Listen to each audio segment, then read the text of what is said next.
Ladybug, a novel by Sean McKell. This novel takes place in the mid to late 1950s.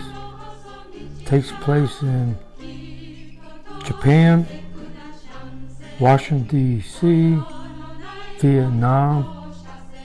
This is the very early days of the Vietnam conflict, which turned into a outright war through the early 60s, mid 60s, and even into the late 60s. Chiroy Air Force Base was a major security outfit for the Air Force. The major character in the book is an officer on Chiroy. The conflicts come in when he meets a girl, Japanese girl, in Tokyo, falls in love with her, which causes a lot of friction because the girl's father was in World War II, Japanese. Her support comes from her uncle, who lives in Tokyo and supports her throughout her life, actually. She's a model in Tokyo. He's an officer up in Chiroy Air Force Base.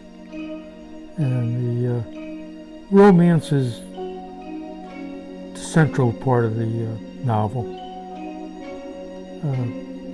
The conflicts between the Japanese/American romance is in the background. The book starts off a little slow, setting the stage for what Chiroy was all about.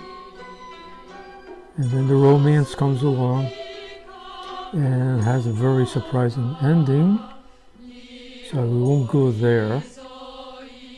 It's a good book. The author was in fact stationed at Chiroy, like myself, back in 57, 58, right around there. And you're going to like this book. I'll almost guarantee it. You'll read it, you'll like it. I gave it 4 milkshakes out of 6. It's a clean book, no foul language. Strange being about the military, but excellent book, very good. You can get it at Amazon.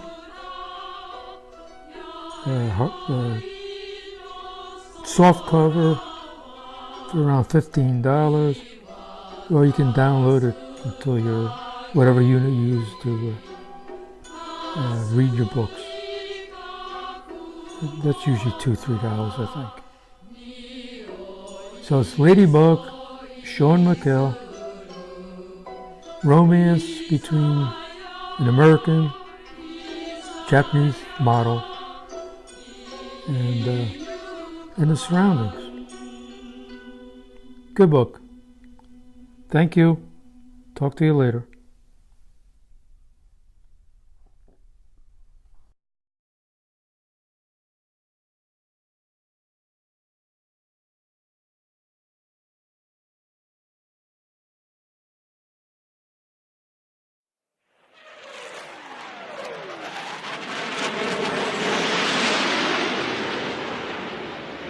Air Force, we're always aiming high. Air Force, on wings of gold.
Hi, it's Susie here again to talk some more about Growing Up Greenwich by Sarah Ito.